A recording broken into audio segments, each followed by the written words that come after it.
Hello and welcome to education Mantra academy. तो भाई कैसे हैं आप लोग? होप सो अच्छे होंगे। मैं बता दूं मैं भी अच्छा हूं। तो भाई हमने इशू ऑफ शेयर कैपिटल करा था अभी कुछ दिन पहले, तो आज हम करने जा रहे हैं उसी इशू ऑफ शेयर कैपिटल के कुछ एमसीक्यूज जो कि आपके क्वेश्चन आपके एग्जाम्स के लिए काफ़ी इंपॉर्टेंट हो सकते हैं। तो चलिए भाई शुरू करते हैं MCQ series issue of shares की। तो देखो शेयर्स चैप्टर हमारा मैंने उस वीडियो में भी बताया था आपको 16 मार्क्स का 12th में आएगा। सीयूईटी के लिए भी ये काफ़ी इंपॉर्टेंट चैप्टर है। तो भाई देखते हैं कि किस तरीके से एमसीक्यू ये पूछता है। चलो भाई, कह रहा है Vanya limited forfeited 20,000 equity shares of 100 rupees each. तो भाई वान्या लिमिटेड ने क्या करा, 20,000 इक्विटी शेयर 100 रुपीज ईच के फोरफिट कर लिए। तो भाई हम तो जब क्वेश्चंस करे थे तो हमने तो ऐसे चार्ट बनाया था, ठीक है। Each for non payment of the first and final call. तो भाई उसने फर्स्ट एंड फाइनल कॉल की पेमेंट नहीं करी, जो कि कितने की थी, 40 रुपए की। The maximum amount of discount at which these shares can be reissued will be. तो भाई हमने सीखा था कि जितना फोर फीचर में फायदा होगा मैं उतना ही डिस्काउंट दे सकता हूं। जैसे कि भाई 100 का शेयर है, 100 रुपए का शेयर है, तो मैंने यहाँ पे देखो 60 रुपए आ गए, 40 रुपए नहीं आए, तो मैं मैक्सिमम डिस्काउंट भी कितना दे सकता हूँ, 60 रुपए।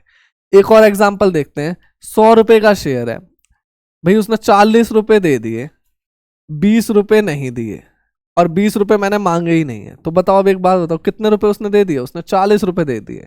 तो मैं मैक्सिमम डिस्काउंट भी कितना दे सकता हूँ, मैक्सिमम डिस्काउंट भी मैं 40 का ही दे सकता हूँ, क्योंकि मेरे को इस शेयर पे फायदा कितने का हुआ, 40 रुपए का। तो मैं नुकसान भी कितना सह सकता हूँ, 40। अगर मैंने 40 से ज्यादा नुकसान सहा तो शेयर डिस्काउंट पे इशू हो जाएगा, जो कि पॉसिबल ही नहीं है, ठीक है। तो मैं मैक्सिमम डिस्काउंट उतना ही दे सकता हूँ जितना मैंने अमाउंट फोर फीचर करा है, ठीक है। यहाँ पे मैंने अमाउंट फोर फीचर कितना करा है, 60 रुपए, तो मैं मैक्सिमम डिस्काउंट भी कितना दे सकता हूँ, 60 रुपए का, ठीक है। तो भाई 20,000 इंटू में 60, जो कि कितना होता है, 12 लाख। तो आपका आंसर कितना हो गया, 12 लाख। बी आपका करेक्ट आंसर हो गया। तो चलो भाई चलते हैं अगले क्वेश्चन की ओर। Correct, tenure of a company is affected by. तो बताओ टेन्योर यानी कि कंपनी की जो लाइफ है वो किससे अफेक्ट होती है? क्या किसी मेंबर की डेथ हो जाए तो ये कंपनी बंद हो जाती है? नहीं। क्या कोई मेंबर इंसॉल्वेंट हो जाए तो क्या कंपनी बंद हो जाती है? नहीं। ल्यूनेसी यानी कि अगर मान लो उसका थोड़ा बहुत दिमाग वगैरह हिल जाता है तो क्या कंपनी बंद हो जाती है? नहीं। तो यानी इसका आंसर क्या है, नन ऑफ दिस। क्लियर है? तो भाई आपके लिए कुछ भी हो जाए मेंबर्स के साथ, कंपनी बंद नहीं होती, कंपनी अमर रहती है। वही परपेचुअल सक्सेशन हमने कैरेक्टरिस्टिक्स पढ़ा था कि कंपनी चलती जाती है चाहे मेंबर्स के साथ कुछ भी हो जाए। क्लियर है? चलो भाई आगे। The proportion of authorized capital of a company which can be called up only during winding up is called। तो कह रहा है कि वो proportion authorized capital का, किस कैपिटल का, ऑथराइज्ड कैपिटल का, जो कि हम वाइंडिंग अप के टाइम पर ही मांग सकते हैं। जैसे मान लो ऑथराइज्ड कैपिटल आपके 1 करोड़ है, आप 90 लाख रुपए मांग चुके हो, तो 10 लाख अभी भी मांगना है। तो किस टाइम मांगोगे, वाइंडिंग अप के टाइम पे। तो भी देखो इशूड तो हम पहले ही इशू कर चुके, ठीक है। सब्सक्राइब भी नहीं मांग सकते, कैपिटल रिजर्व भी नहीं मांग सकते, तो ये क्या है, रिजर्व कैपिटल। अब ये रिजर्व कैपिटल क्या भला है? रिजर्व कैपिटल उससे कहते हैं जो कैपिटल आपने रिजर्व में रख रखी हो, यानी बचा के रख रखी हो। जैसे कि फॉर एग्जांपल मेरी ऑथराइज्ड कैपिटल 1 करोड़ है, मैंने 90 लाख शेयर इशू कर दिए, तो अब ये तो मैंने मांग ही नहीं सकता क्योंकि ये तो मैं इशू कर चुका हूं। अब मैं कितने मांग सकता हूं, मैं 10 लाख मांग सकता हूं, क्योंकि ये क्या है, ये रिजर्व कैपिटल है। ये एक तरीके से रिजर्व रखे हुए थे मैंने फ्यूचर्स के लिए। क्लियर है? तो इसका आंसर क्या हो जाएगा, डी, रिजर्व कैपिटल। चलो भाई अगले क्वेश्चन की ओर। कह रहा है कंपनी में issue shares. Company share issue कैसे कैसे कर सकती है? बाय पब्लिक सब्सक्रिप्शन, हाँ भाई पब्लिक से खरीदवा सकते हैं। प्राइवेट प्लेसमेंट, प्राइवेट प्लेसमेंट ये होता है कि भाई मैं डायरेक्टर, जैसे कि एक कंपनी है उसके डायरेक्टर ये चाहते हैं कि यार क्या पब्लिक इशू करे, खर्चा बहुत आता है, तो कुछ प्राइवेट सेक्टर को बेच देते हैं, ठीक है। जो बड़े बड़े फंडिंग वाले होते हैं ना, उनको बेच देते हैं, तो उसे प्राइवेट प्लेसमेंट कहते हैं। तो वो भी कर सकती है। क्या कंपनी अदर देन कैश में इशू कर सकती है? हाँ वो भी कर सकती है। तो आंसर क्या हो गया, बाय एनी ऑफ दिस, यानी हर तरीके से वो कर सकती है। क्लियर है भाई यहां तक? Share application allotment account is a, देखो भाई कोई भी शेयर से रिलेटेड कोई सा भी अकाउंट हो, share application, share allotment, share capital, share first call, share final call, वो सब आपके पर्सनल अकाउंट में कवर होते हैं, ठीक है। पढ़ा था ना भाई 11th क्लास में ट्रेडिशनल अप्रोच में, पर्सनल, रियल, नॉमिनल। तो भाई कैपिटल जो होती है वो पर्सनल अकाउंट में आती है, इसलिए शेयर से जुड़े हुए सारे पार्ट किस में कवर होते हैं, पर्सनल अकाउंट में कवर होते हैं, क्योंकि एक पर्सन को रिप्रेजेंट कर रहा होता है। तो सी इसका करेक्ट आंसर हो गया, ठीक है भाई। चलो अगले क्वेश्चन की ओर। कह रहा है gain on reissue of forfeiture share is credited to. जो देखो लास्ट में हम पहले फोर फीचर करते थे, फिर उसके बाद री इशू करते थे, फिर या तो फॉर्मूला लगा के हम गेन निकालते थे या फिर प्लस माइनस करके हम गेन निकालते थे कि भाई इतने का फायदा हुआ, इतने का नुकसान हो गया, तो ये गेन ऑन री इशू आ गया। ठीक है, इसी तरीके से करते थे। वो हम कहाँ पे डालते थे, लास्ट एंट्री क्या करते थे हम, share forfeiture account debit to में कैपिटल रिजर्व। तो भाई सारा गेन ऑन री इशू कहाँ चला जाता है, कैपिटल रिजर्व के अंदर चला जाता है। तो देखो कहीं कैपिटल रिजर्व दिख रहा है, हाँ, बी आपका करेक्ट आंसर होगा। क्या जनरल रिजर्व के अंदर गेन ऑन री इशू जाएगा, नहीं। क्या शेयर फोर फीचर के अंदर जाएगा, नहीं। शेयर फोर फीचर के अंदर तो पहले ही था। शेयर कॉल्स के अंदर जाएगा, नहीं। तो किस में जाएगा, कैपिटल रिजर्व के अंदर। चलो भाई, calls in advance is shown in the company's balance sheet as. तो क्या है, calls in advance company balance sheet में कहाँ शो होगी। तो देखो भाई, बैलेंस शीट आपको कंपनी की आती होगी, हमने फाइनेंशियल स्टेटमेंट चैप्टर में पढ़ी थी। उसके अंदर सबसे पहले share holder fund, share holder fund के अंदर क्या आता है, शेयर कैपिटल वगैरह आता है। एक सेकंड में, शेयर होल्डर फंड के अंदर क्या आता है, शेयर कैपिटल आता है। ठीक है, और क्या आता था, रिजर्व एंड सरप्लस आता है और शेयर वारंट आता है। ये तीन चीजें आती हैं। फिर share application, excess money, pending on allotment, ये चीज आती थी। फिर नॉन करंट लाइबिलिटी आती थी और फिर करंट लाइबिलिटी आती थी। अब कॉल्स इन एडवांस, मान लो किसी ने आपको कॉल्स एडवांस में दे दी, क्या 5-6 साल की एडवांस देगा, नहीं। ये क्या है, करंट लाइबिलिटी है। तो भाई पहले तो ये करंट लाइबिलिटी, अब करंट लाइबिलिटी के अंदर सोचो, करंट लाइबिलिटी के अंदर 4 चीजें थी। पहला शॉर्ट टर्म बोरोइंग, क्या ये आपका लोन है, नहीं है। दूसरा ट्रेड पेबल, ट्रेड पेबल यानी क्रेडिटर या फिर बीपी, ये दोनों में से कुछ भी नहीं है, नहीं है। एक था शॉर्ट टर्म प्रोविजन, क्या ये प्रोविजन है, नहीं है। तो क्या बचा, अदर करंट लाइबिलिटी। तो ये क्या है, अदर करंट लाइबिलिटी है। तो देखो भाई कहीं आंसर दिख रहा है आपको, डी, अदर करंट लाइबिलिटी। देखो भाई करंट लाइबिलिटी के अंदर पहला था short term borrowing, trade payable, other current liabilities और शॉर्ट टर्म प्रोविजन। ठीक है, तो शॉर्ट टर्म बोरोइंग तो है नहीं, ट्रेड पेबल है नहीं, शॉर्ट टर्म प्रोविजन है नहीं, तो क्या बचा, अदर। मैंने उस टाइम भी कहा था कि जो किसी का नहीं वो अदर में चला जाएगा। ठीक है, तो भाई कॉल्स इन एडवांस इन तीनों में से किसी का नहीं था, तो हमने कहाँ डाल दिया, अदर करंट लाइबिलिटी के अंदर इसको डाल दिया। ठीक है भाई, चलो अगले क्वेश्चन की ओर। Seelo limited invited application for 28,000 share. तो देखो सीलो लिमिटेड ने 28,000 शेयर इशू करे। Application for 35,000 shares are received. तो एप्लीकेशन कितने की रिसीव हो गई, 35,000 की। अब पहले बताओ ये ओवर का क्वेश्चन है अंडर का। 28 इशू करे, 35 आ गए, तो भैया ओवर सब्सक्रिप्शन है। ठीक है, तो ओवर सब्सक्रिप्शन में प्रोराटा, कैंसिलेशन या फिर कॉम्बिनेशन वाली टाइप्स हो सकती है। क्वेश्चन में आगे देखते हैं। The company rejected 5,000 shares. तो देखो 35,000 में से 5,000 तो कंपनी ने क्या कर दिए, रिजेक्ट कर दिए। ठीक है भाई, and gave full 5,000 share rejected and gave full allotment to applicants of 8,000 share. और 8,000 वालों को कितने शेयर दिए, 8,000। And pro rata allotment was given to rest of the applicants in the ratio. तो देखो 8-5-13 था कितना भाई, 35 था, तो 22,000 शेयर बचे हुए। अब मैं टोटल 28,000 ही इशू कर सकता हूं, तो 22,000 वालों, 8,000 में पहले ही इशू कर चुका हूं, तो 22,000 वालों को कितना इशू कर सकता हूं, केवल 20,000। ये 20,000 कैसे आया, 28 में टोटल कर सकता हूं और 8 में पहले ही इशू कर चुका हूं, तो कितना बचा भाई, 20,000। तो भाई 22 वालों को मैंने कितने दे दिए, 20,000 शेयर्स दे दिए। तो वो क्या करा, आप रेशियो बताओ कि भाई प्रोराटा में हमने किस रेशियो में प्रोराटा को इसको एडजस्ट करा।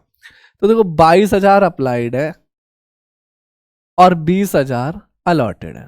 तो भाई रेशियो निकाल लो, 30 से 30 कट, 11 और 10। अब तो कटेगा नहीं, तो ये क्या आ गया, 11:10। ये आपका क्या हो गया, आंसर हो गया। तो ये देखो 11-10 है, हाँ, सी इसका करेक्ट आंसर है। तो देखो जब भी आप रेशियो निकालो ना, इस चीज का हमेशा ध्यान रखना कि जो कैटेगरी प्रोराटा वाली है उसी की रेशियो बन सकती है। अब देखो ये तो कैंसिलेशन है, इसकी रेशियो नहीं बन सकती। जब आपने फुली अलॉट कर दिया उसकी भी रेशियो नहीं बन सकती। ये प्रोराटा था तो आप इसकी रेशियो बना सकते हो। क्लियर है भाई यहाँ तक। तो चलते हैं भाई अगले क्वेश्चन की ओर। चलो, कह रहा है Y limited purchased a machinery of P K limited. तो भाई वाई लिमिटेड ने एक मशीनरी खरीदी, किससे, पी के से। इशूड 540 शेयर ऑफ 25 ईच, तो कह रहा है भाई 540 शेयर इशू कर रहा है, एक शेयर की वैल्यू 25 रुपए एट अ प्रीमियम ऑफ 10%। तो भाई प्रीमियम कितना दे रहा है? 10%। तो भाई अब बताओ 25 का 10% कितना होता है? हाँ, 25 का 10% 2.5 रुपए। तो भाई 2.5 रुपए, यानी एक शेयर की वैल्यू कितनी होगी? 540 इंटू में 27.5। ठीक है, तो कह रहा है the book value of machinery in the books of Y limited will be. तो भाई ये बता दो कि भाई बुक वैल्यू क्या है उस मशीनरी की। तो भाई ऐसे क्वेश्चन को करने के लिए अब आप एक बात बताओ कि जो उसने मशीनरी खरीदी होगी उसकी पेमेंट करनी होगी।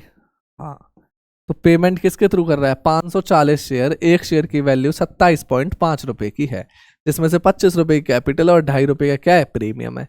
यानी उससे तो भाई 540 गुणा में 27.5 ही ले रहे हैं, तो आप मल्टीप्लाई कर दो, आपकी मशीनरी की वैल्यू निकल के आ जाएगी। तो भाई चलो मल्टीप्लाई करते हैं, 540 इंटू में 27.5 कितना आ गया? 14,850 रुपए। ठीक है, तो ये आपका कहीं आंसर दिख रहा है? ए, ये आपका करेक्ट आंसर हो गया। फिर से देख लो भाई, जो परचेज कंसिडरेशन है वो मैंने कैसे निकाला। देखो भाई, मशीनरी हमने खरीदी, अब मशीनरी के बदले हमको पेमेंट करनी है। उसने कहा मैंने 540 शेयर उसको दिए 25 रुपए ईच के, और प्रीमियम 10% का है, तो भाई 27.5। तो जैसे मल्टीप्लाई करा आपकी मशीनरी की वैल्यू निकल कर आ गई 14,850 रुपए, जो कि ए आंसर करेक्ट था। क्लियर है भाई? चलो चलते हैं अगले क्वेश्चन की ओर।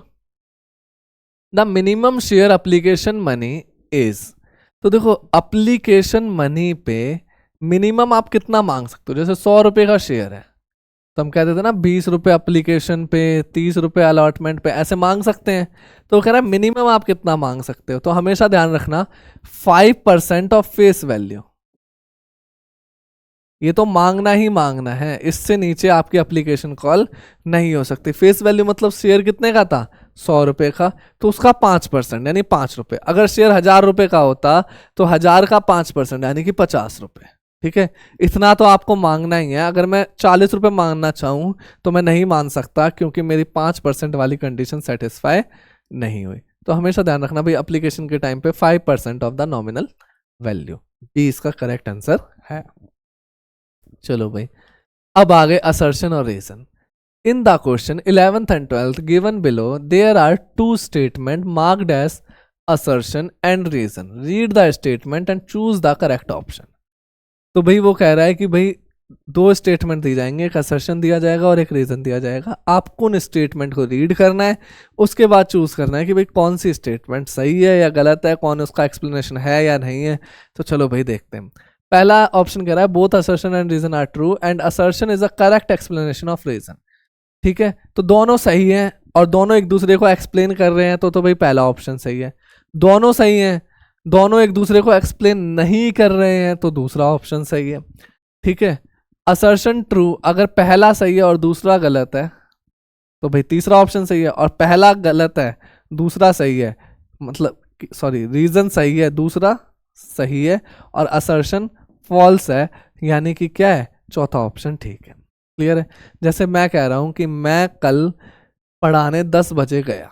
ठीक है, मैं कल पढ़ाने 10 बजे गया, मैं अपने घर से रिक्शा लेकर पढ़ाने आया।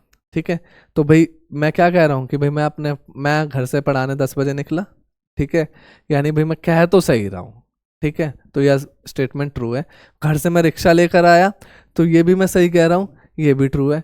क्या दोनों बातों का कुछ लेना देना है? हाँ, मैं घर से निकला 10 बजे और मैं रिक्शे से आया, यानी कि मैं एक ही बारे में बात कर रहा हूँ। एक स्टेटमेंट दूसरे स्टेटमेंट को एक्सप्लेन करने की कोशिश कर रही है।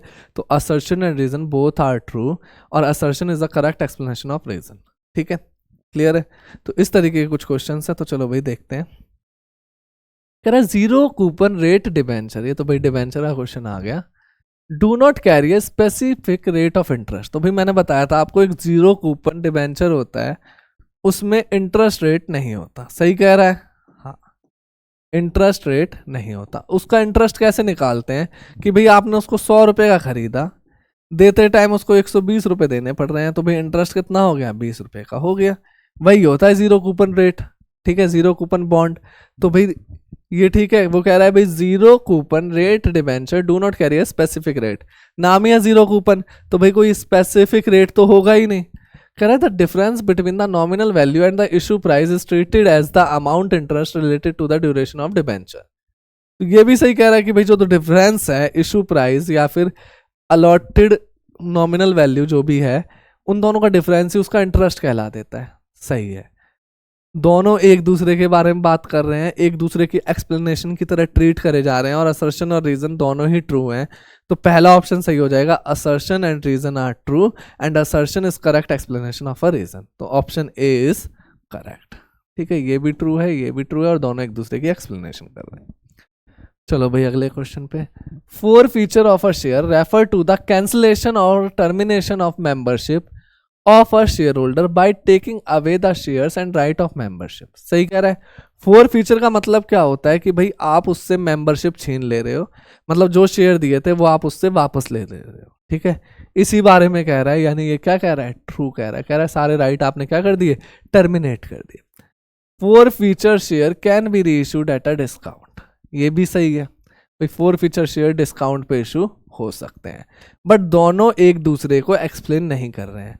वो भाई राइट टर्मिनेट की बात कर रहा है, ये इशू की बात कर रहा है, तो दोनों एक दूसरे को एक्सप्लेन नहीं कर रहे हैं। तो assertion and reason are true but assertion is not a correct explanation of a reason, तो बी इसका करेक्ट आंसर हो जाएगा। ठीक है भाई, चलो अगले क्वेश्चन की तरफ। अब तो भाई ये बड़ा क्वेश्चन आ गया, ये क्या है, केस स्टडी टाइप क्वेश्चन है। कह रहा है निद्या limited was incorporated on 1st April 2017 with registered office in Mumbai. तो निद्या लिमिटेड एक कंपनी है जिनका रजिस्टर्ड ऑफिस कहाँ पर है, मुंबई में। The capital clause of memorandum of association reflected a registered capital of 8 lakh equity share of 10 rupees each. तो भाई ऑथराइज्ड कैपिटल यहाँ पे बना लेते हैं। ऑथराइज्ड कैपिटल की बात कर रहा है, 8 लाख इक्विटी शेयर्स हैं और 10 रुपए ईच पे, तो कितना हो गया, 80 लाख रुपए। चलो, and 1 lakh preference share of 50 rupees each. तो भाई 1 लाख प्रेफरेंस शेयर हैं जिनका प्राइस 50 रुपए ईच पे है, यानी कि 50 लाख रुपए। ठीक है, ऑथराइज्ड कैपिटल टोटल कितनी होगी, 80 और 50, 1,30,000। चलो, since some large investment were required for building and machinery, तो भाई उसको कुछ इन्वेस्टमेंट चाहिए, मतलब पैसे चाहिए बिल्डिंग और मशीनरी खरीदने के लिए। The company in consultation with vendors messrs VPS enterprises, तो कंपनी मैसर्स वीपीएस एंटरप्राइजेस के पास जाती है और इशू करती है 1 lakh equity shares and 20,000 preference share at par them in full consideration of asset acquired. तो उसने क्या करा भाई, अदर देन कैश में 1 लाख इक्विटी शेयर और 20,000 प्रेफरेंस शेयर इशू कर दिए। तो भाई अदर देन कैश के अंदर उसने 1 लाख इक्विटी शेयर और 20,000 प्रेफरेंस शेयर इशू कर दिए, यही कह रहा है। ठीक है, अब 1 लाख इक्विटी शेयर 10 रुपए ईच के और 20,000 प्रेफरेंस शेयर 50 रुपए ईच के, तो 1 लाख इंटू में 10, 10 लाख और 20 पंजे, ये भी कितना हो गया, 10 लाख, तो टोटल कितना हो गया, 20 लाख। ठीक है भाई, यहां तक, यानी बिल्डिंग और मशीनरी खरीदने में उसने 20 लाख की ये सब चीजें खरीदी। ठीक है, चलो भाई अगले पार्ट की ओर। Besides, this company issued 2 lakh equity shares for cash at par, payable as 3 on application, 2 on allotment, 3 on first call and 2 on second call। तो 3-2 से इसने पैसे मांगे 2 लाख इक्विटी शेयर से। चलो भाई ये भी बना लेते हैं, 2 lakh equity shares at the rate 10 each, पैसे मांग रहा है 3-2, application 3, allotment 2, first call 3, final call 2। ठीक है भाई,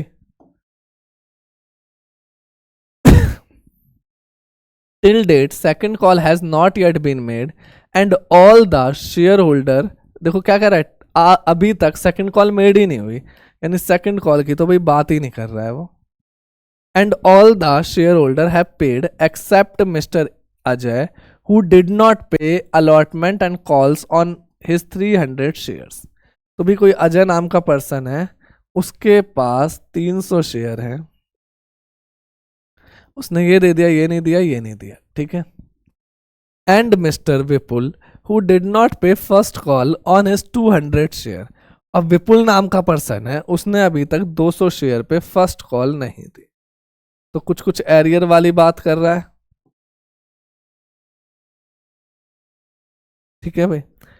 shares of mister Ajay were them forfeited and out of them 100 share were reissued at 12 per share.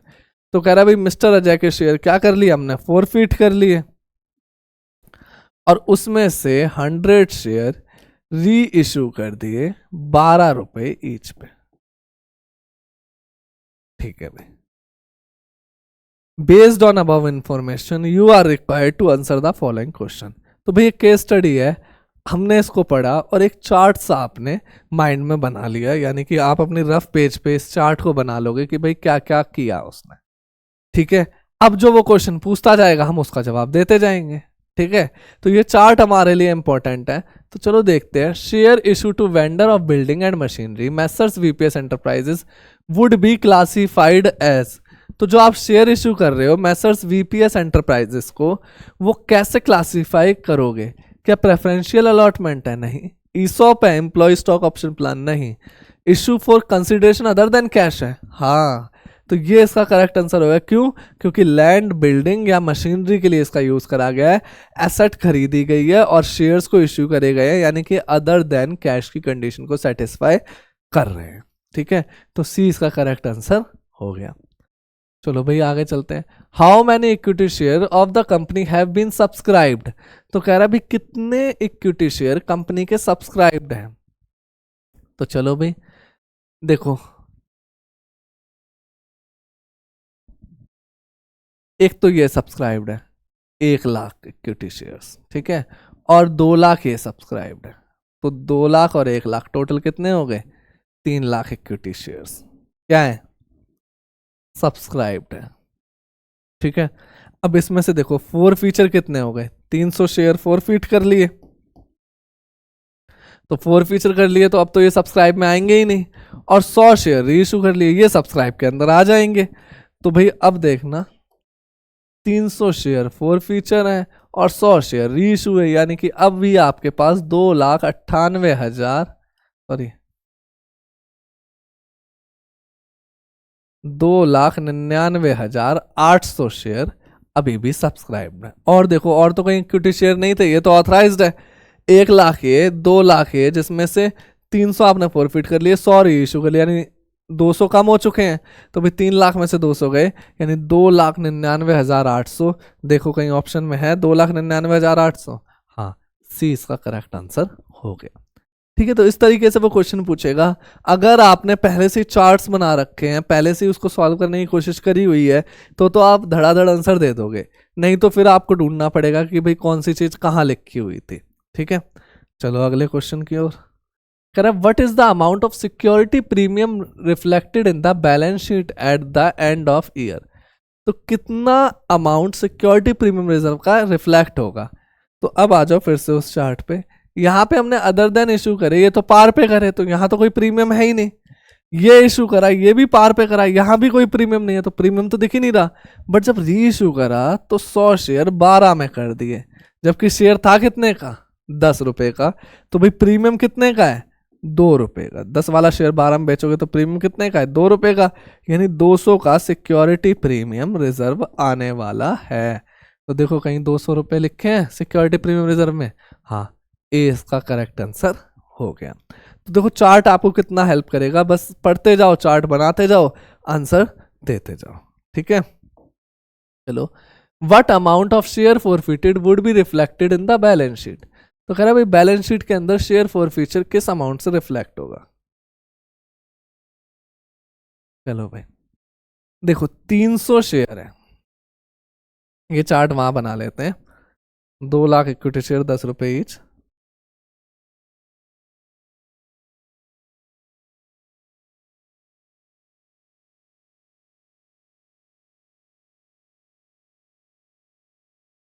₹3, ₹2, ₹3, ₹2। एक अजय नाम का पर्सन है, जिसके पास 300 शेयर है, ये दे दिया, ये नहीं दिया, ये नहीं दिया, ये तो मेड ही नहीं हुई थी, यहाँ पे शेयर फॉरफिट कर लिए, 100 शेयर री इशू कर दिए, 12 रुपये प्रति शेयर पे।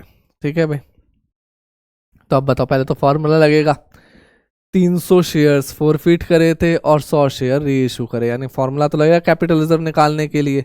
तो बताओ, अगर मैं यहाँ फॉर फीचर की एंट्री करूँ तो क्या एंट्री करूंगा, share for feature account debit, sorry, अगर मैं फॉर फीचर की एंट्री करूंगा तो मैं क्या एंट्री करूंगा, सबसे पहले तो कैपिटल को वापस ले लिया जाएगा, तो share capital account debit, colour बदल लेता हूं भाई, क्या ये मांगा, हाँ ये भी मांग लिया, हाँ ये भी मांग लिया, 3 3 6 और 2 8, 300 शेयर 8 रुपए के हिसाब से कितना हो गया, 2400। ठीक है, क्या कुछ फायदा हुआ, हाँ उसको क्या बोलेंगे, शेयर फॉर फीचर। फायदा कितने का हुआ, 300 शेयर पे 3 रुपए के हिसाब से, यानी 900 रुपए, और बाकी किस में चला जाएगा, कॉल्स इन एरियर में। ठीक है, तो 2 और 3 5, 300 इंटू 5 1500 रुपए। उधर जब आप री इशू करोगे तो नुकसान तो है ही नहीं। तो अब बताओ, ये 4 फीचर में 900 रुपए पड़े हुए हैं, बट कुछ तो कैपिटल रिजर्व में भी जाएगा, तो 900 रुपए का जो फायदा होता है वो 300 शेयर पे होगा। अगर मैं 100 शेयर पे फायदा निकालूं तो कितने का फायदा, क्या कोई लॉस हुआ है, नहीं। कैपिटल रिजर्व का फॉर्मूला लिखवाया था, हाँ, तो देखो 2 जीरो से 2 जीरो कैंसिल, 3 से गया 300, तो कैपिटल रिजर्व में कितना चले जाएंगे, 300 रुपए। ठीक है, तो देखो 900 फोर फीचर में पड़े थे, 300 रुपए कैपिटल रिजर्व में चले गए, तो कितने बच गए फोर फीचर में, 600 रुपए। तो कह रहा है भाई फोर फीचर के अंदर कितना बैलेंस पड़ा होगा, तो ए आंसर करेक्ट हो जाएगा, कितना, 600 रुपए। क्लियर है यहां तक। ठीक है, तो इसके लिए उसने आपसे फोर फीचर की एंट्री करवा ली। खैर आप बिना फोर फीचर की एंट्री के भी कर सकते थे, एक बार इसको शॉर्ट में देखेंगे। देखो 300 शेयर पे 3 रुपए का फायदा, यानी 900 रुपए का फायदा। ठीक है, 100 शेयर पे कोई नुकसान नहीं है, तो जल्दी से केवल ये फॉर्मूला लगाओ, 900 का फायदा 300 शेयर पे, तो 100 शेयर पे कितने का फायदा, 300 रुपए का। अब वो तो कैपिटल रिजर्व में चला गया, उसको माइनस कर दो तो आपका आंसर आ जाएगा। ये सब करने की जरूरत नहीं है, ये मैंने समझाने के लिए आपके साथ किया था। क्लियर है भाई, तो इसका करेक्ट आंसर कितना है, 600। चलो भाई आगे, चलो भाई वो तो केस स्टडी खत्म हुई, आगे। If vendors are issued fully paid shares of 8 lakh in consideration of net asset 6 lakh, then the balance of 2 lakh will be. तो देखो क्या कह रहा है, एक वेंडर ने 8 लाख के शेयर इशू कर दिए, यानी कि लाइबिलिटी कितने की बन गई आपकी, 8 लाख की, और कह रहा है नेट एसेट भाई 6 लाख की खरीदी, तो ये फायदा हुआ या नुकसान हो गया, ये तो नुकसान हो गया। 6 लाख के एसेट में 8 लाख की लाइबिलिटी, तो कह रहा है भाई 2 लाख क्या है, तो भी जब हमने अदर देन कैश करा था तो जो भी डिफरेंस अगर लॉस में आता है तो हम उसको गुडविल मानते हैं, तो ये 2 लाख क्या है, ये 2 लाख गुडविल है, तो भाई कहीं दिख रहा है goodwill, debited to goodwill account, 20 का करेक्ट आंसर हो गया। ठीक है भाई, आगे चलते हैं। कह रहे which of the following statement is true. तो देखो मैंने एक वो लिखवाई थी जब हम शेयर्स पढ़ रहे थे, ऑथराइज्ड कैपिटल सबसे बड़ी होती है, फिर इशूड कैपिटल आती है, और फिर सब्सक्राइब्ड कैपिटल आती है, और तीनों एक दूसरे के बराबर हो सकते हैं, यानी सबसे बड़ी ऑथराइज्ड कैपिटल, फिर इशूड कैपिटल, फिर सब्सक्राइब कैपिटल, और तीनों एक दूसरे के बराबर भी हो सकते हैं। तो देखो कहीं इसमें से कोई चीज़ दिख रही है, ऑथराइज्ड कैपिटल छोटी है इशूड कैपिटल से, ये तो हो ही नहीं सकता। ऑथराइज्ड कैपिटल बड़ी है इशू कैपिटल से, ये हो सकता है। पेड अप कैपिटल बड़ी है इशूड कैपिटल से। अब बताओ इशू जितना करोगे उतना ही तो पैसा आएगा, तो पेड तो भाई कम होगा या तो बराबर होगा, तो भाई ये एकदम गलत है। एक बार फिर से देख लेना, अगर मैंने 1 लाख शेयर इशू करे 100 रुपए ईच के, अगर सबने 100 के 100 रुपए दे दिए तो पेड अप कैपिटल भी 100 ही है, तो दोनों बराबर हो गए। या फिर अगर किसी ने एरियर कर दिया तो पेड अप कैपिटल कम होती है इशूड कैपिटल से, तो ये एकदम गलत है। तो भाई आंसर इसका क्या है, बी, ऑथराइज्ड कैपिटल बड़ी होती है किससे, इशूड कैपिटल से। चलो भाई, an issue of share that is not to public issue but offer to the selected group of person is called. तो भी अभी अभी हमने पढ़ा था पहले कुछ एमसीक्यू में कि अगर मैं चाहूं, जैसे मैं कंपनी का डायरेक्टर हूं और मैं अपने जान पहचान वालों को या फिर किसी खास इन्वेस्टर को मैं अपने शेयर इशू कर रहा हूं, पब्लिक को इशू नहीं कर रहा, किसी खास इन्वेस्टर को मैं इशू कर रहा हूं, तो इसको हम प्राइवेट प्लेसमेंट के नाम से जानते हैं। ठीक है, तो देखो पब्लिक ऑफर तो उसने मना ही कर दिया, प्राइवेट प्लेसमेंट ऑफ शेयर एकदम सही है, इनिशियल पब्लिक ऑफर भी गलत है, नन ऑफ दिस भी गलत है, तो क्या आंसर हो गया, प्राइवेट प्लेसमेंट ऑफ शेयर्स। चलो भाई, कह रहा है H limited had allotted 20,000 shares to the applicants of 28 share on pro rata basis. तो 28,000 वालों को कितने शेयर दे दिए? 20,000 share. The amount payable on application was 2 per share. तो भाई अप्लीकेशन पे जो अमाउंट है कितने था? 2 per share. S applied for 840 share, S ने 840 शेयर अप्लाई कर रखे हैं। The number of share allotted and the amount carried forward for adjusting against allotment money due S will be. तो कह रहा है भाई कितने नंबर ऑफ शेयर हमने अलॉटेड करे। तो भाई ऐसा क्वेश्चन हमने जब प्रोराटा अलॉटमेंट कर रहे थे क्वेश्चंस उसमें भी करा था। तो मैंने आपको बताया था कि पहले लिखो अप्लाइड और फिर लिखो अलॉटेड। एक सेकंड भाई,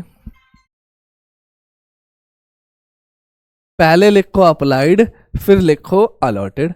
अप्लाइड कितने हैं? 28,000। अलॉटेड कितने हैं? 20,000। ठीक है भाई, एस को कितने, एस के अप्लाइड पता है अलॉटेड पता है? एस के तो अप्लाइड पता है, तो भाई उसके क्या निकालने हैं? अलॉटेड निकालने हैं। तो दो जो चीजें पता है उनका तो क्रॉस मल्टीप्लाई कर दो। जैसे 20,000 पता है और 840, और जो नहीं पता उसको डिवाइड में डाल दो 28,000। 3 जीरो से 3 जीरो कैंसिल भाई, किससे जाएगा? 4 से गया 7, 4 से गया 2 और 1 21। ठीक है, और 7 से गया 30। तो 20 इंटू में 30, कितने शेयर दिए इसको? 600 शेयर्स हमने इसको दे दिए। तो कहीं आंसर में 600 शेयर्स हैं? हाँ। अब देखो सबके शेयर्स अलग अलग हैं, ठीक है, तो 600 शेयर वाला मेरा करेक्ट आंसर हो जाएगा। बट डाउट ये है कि सर अगर मान लो 2-3 ऑप्शन में 600 दिख गए तो फिर क्या करें? फिर आपको उसका जो एक्सेस मनी है वो भी निकालना पड़ेगा। ठीक है, अभी ये समझ में आया 600 शेयर कैसे आ गए? एक बार फिर से देख लेना भाई इसको। अप्लाइड 28,000 थे और अलॉटेड 20,000 थे। ठीक है, इसके अप्लाइड 840 थे, अलॉटेड नहीं पता, अलॉटेड निकालने हैं। तो जो दो चीजें दी हुई हैं इनका तो क्रॉस में मल्टीप्लाई करो, और जो x के साथ क्रॉस हो रहा है उसको डिवाइड में डालो। आपके अपने आप अलॉटेड या अप्लाइड शेयर निकल आएंगे। अगर मान लो मेरे को ये नहीं दिया होता और ये दिया होता तो इन दोनों का क्रॉस मल्टीप्लाई और ये डिवाइड में चला जाता, तो अप्लाइड निकल आते। तो निकाल लिए, कितने आ गए? 600 शेयर। अब देखो हमारी किस्मत अच्छी थी कि भाई सारे शेयर अलग अलग है, तो 600 वाला मेरा आंसर हो गया। बट हर बार तो ऐसा नहीं होगा, तो अब हम क्या निकालें? Excess money. तो एक्सेस मनी निकालते हैं इधर। तो देखो एप्लीकेशन के टाइम पे उसने 840 अप्लाई करे थे, 840 इंटू में 2 यानी 1640 रुपये उसने हमको दिए, सॉरी 1680 रुपये उसने हमको दिए। ठीक है, बट हमने कैपिटल में कितने डाले? हमने उसको तो 600 ही शेयर दिए, तो 600 इंटू में 2 यानी 1200 शेयर हमने कहाँ डाले? कैपिटल। 1200 रुपये हमने कहाँ डाले? कैपिटल में। तो 1680 में से 1200 गए, 480 रुपये एक्सेस है। ये वही हो गया, उसने हमसे 840 शेयर्स मांगे 2 रुपए के हिसाब से, यानी उसने 1680 रुपये दिए, बट हमने 600 शेयर दिए 2 रुपए के हिसाब से 1200। तो जो एडवांस है वो आपका एक्सेस है। तो देखो दोनों आंसर आ गए 600 और 480, तो डी आपका करेक्ट आंसर हो गया। चलो भाई, share holder are of the, ये तो भाई सबसे मरा हुआ क्वेश्चन है कि भाई शेयर होल्डर क्या है हमारे? कस्टमर है कंपनी के? नहीं। क्रेडिटर है? नहीं। शेयर होल्डर क्या होते हैं? ओनर होते हैं कंपनी के। चलो भाई, on reissue of forfeited share the amount of discount can not exceed. तो भाई अभी बताया था जितना आपने फॉरफीचर कर लिया उससे ज्यादा आप डिस्काउंट नहीं दे सकते। 10% 20% का तो कोई सवाल ही नहीं होता। अगर 100 का शेयर आपने 90 फॉरफिट कर लिया तो आप 90 का ही डिस्काउंट दे सकते हो, 91 का डिस्काउंट नहीं दे सकते। ठीक है, तो amount received on forfeited share, ये आपका करेक्ट आंसर हो गया सी। देखो 10% नहीं होता, 10% amount not received on such share, ये भी गलत है। तो जो अमाउंट रिसीव हो गया है केवल उसी का ही हम डिस्काउंट दे सकते हैं, मतलब जितना हमने फायदा कमाया हम उतने का ही डिस्काउंट दे सकते हैं। ठीक है भाई, कह रहा है if 50 shares of 10 rupees each, 9 rupees called up, जिसमें से इंक्लूडिंग प्रीमियम है 2 रुपए का, यानी भाई 12 रुपए का शेयर है, is forfeited due to non payment of first call of 2 per share. तो कह रहा भाई फर्स्ट कॉल उसने 2 पर शेयर की नहीं दी। ठीक है, अब देखो 9 रुपए आपके कॉल्ड अप हैं, 2 की कॉल उसने दी नहीं, यानी 7 रुपए उसने दे दिए होंगे। और प्रीमियम की बात कहीं नहीं कर रहा, तो अलॉटमेंट पे प्रीमियम होगा, एप्लीकेशन एंड अलॉटमेंट पे। तो भाई ये इसने दे दिए, तो कह रहा है share capital will be debited. तो देखो share capital account debit, premium दे दिया तो इग्नोर करते हैं, तो इससे तो कोई मतलब ही नहीं है। ये मांगा, हाँ, ये भी मांग लिया, हाँ, तो कितना हो गया 50, 7 रुपए के हिसाब से, ठीक है। 50 इंटू में 7 कितना हो गया भाई, 350 रुपए। तो 20 का करेक्ट आंसर हो गया। चलो भाई, कह रहा है 250 shares of 20 each on which first and final call of 6 पर share is not paid and is forfeited. तो भाई 6 रुपए तो उसने पे ही नहीं करे। Out of these 200 share are reissued at 14 rupees per share. 200 share reissue कर दिए 14 रुपए पर शेयर पे, ठीक है। Fully paid up, the amount transfer to capital reserve will be. तो भाई देखो कैपिटल रिजर्व में कितना अमाउंट चला जाएगा। तो एक बात बताओ, 20 रुपए का शेयर है, 6 रुपए दिए नहीं, यानी 14 रुपए दे दिए होंगे उसने, ठीक है। तो अब आप बताओ 250 पे 14 रुपए का फायदा हो गया। ये तो शेयर फॉर फ्यूचर आ गया। देखो एंट्री से भी कर सकते हो, मैं सिंपल समझा रहा हूं। 250 इंटू में 14 यानी कि इतने का फायदा हो गया। तो भाई करते हैं 250 इंटू में 14, यानी कि भाई 3500 रुपये का क्या हो गया, फायदा हो गया, गेन हो गया। कुछ नुकसान भी हुआ, हाँ। 200 शेयर री इशू करे 14 रुपए के हिसाब से, यानी कि भाई हर शेयर पे 6 रुपए का नुकसान हुआ, 20 का था ना। तो भाई ये 200 इंटू में 6, 1200 रुपए का लॉस हो गया। क्या जितने फॉरफिट करे उतने री इशू करे, नहीं, जितने फॉरफिट करे उतने तो री इशू हुए ही नहीं, तो फॉर्मूला लगेगा। तो बताओ भाई 3500 का फायदा 250 शेयर्स पे 200 री इशू कर दिए, कुछ नुकसान हुआ, हाँ, 1200 का नुकसान हो गया। तो भाई 0 से 0 कट गया, 5 से गया 7, 5 से गया 5, 5 से गया 40, हाँ, ठीक है। 400, 2800। एक बार भाई कैलकुलेशन में दिक्कत है, फिर से कर लेते हैं। भाई 3500 का फायदा हुआ था, 250 शेयर पे 200 री इशू कर दिए, कुछ नुकसान हुआ, हाँ, 1200 का नुकसान हो गया। तो भाई 1 0 से 1 0 गया, 5 से गया 5, और 5 से गया 70, फिर 5 से गया 40। तो यहाँ पे 2800 माइनस 1200, तो बताओ कितने का फायदा हो गया, 1600 का। कहाँ चला गया, कैपिटल रिजर्व में चला गया। तो देखो जितने शेयर फॉरफिट करे उतने आपने री इशू नहीं करे, इसलिए फॉर्मूला लगाया तो पता चला कि भाई 1600 रुपये ऐसे हैं जो कि कैपिटल रिजर्व में जा सकते हैं। तो भाई 1600 का आंसर दिख रहा है, हाँ, डी इसका करेक्ट आंसर हो गया। चलो भाई, a limited company issued equity share of 100 rupees each. भाई 100 रुपये का एक इक्विटी शेयर है। It has been called up 75, तो भाई 75 ही कॉल्ड अप करे, यानी 25 रुपये तो मांगे ही नहीं। बट रिसीव्ड 60 पर शेयर ओनली, तो भाई 60 पर शेयर ही रिसीव हुए। अब देखो 75 कॉल्ड अप थे, यानी 15 रुपये उसने दिए नहीं। The share capital account will be credited with, तो देखो जितने मांगते हैं उतने ही कैपिटल में जाता है। ये मांग लिया, हाँ, ये मांग लिया, हाँ, क्या ये मांगा, नहीं, तो कितने से होगा, 75 रुपये से। तो बी इसका करेक्ट आंसर हो गया। चलो भाई, when share are forfeited share capital account is debited by.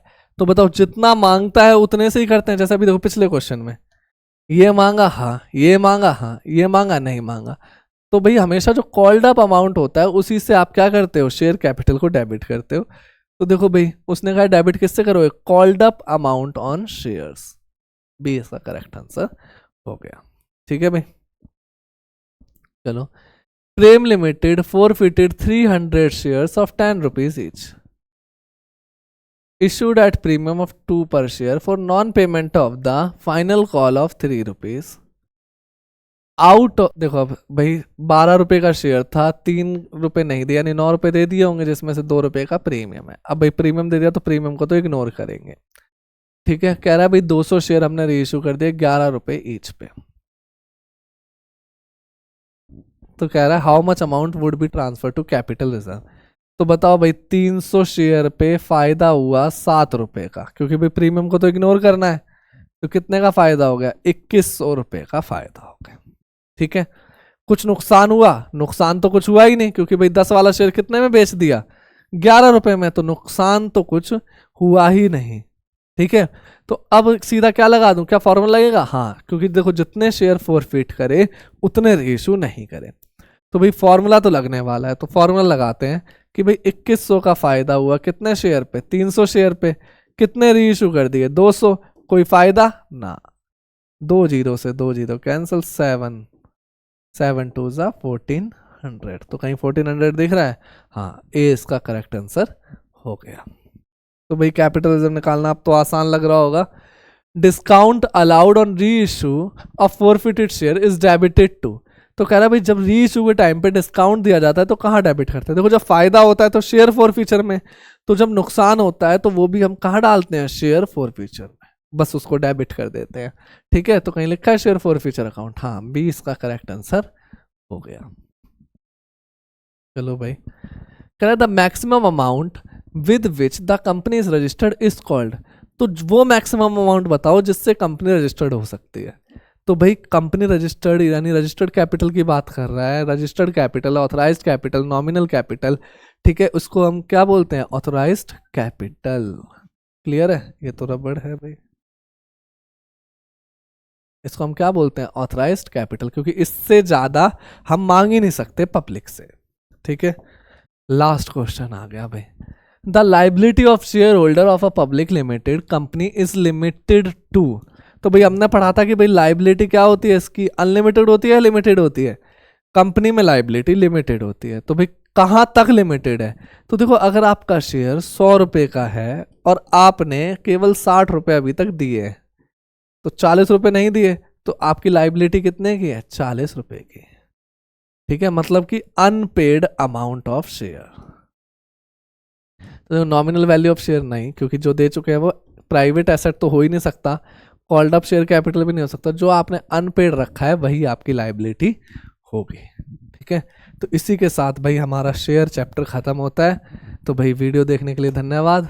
तो भाई अब हम मिलते हैं अगले चैप्टर के साथ, किसी और चैप्टर की हम एमसीक्यू सीरीज में मिलेंगे। तो आज के लिए इतना ही है, बाय बाय।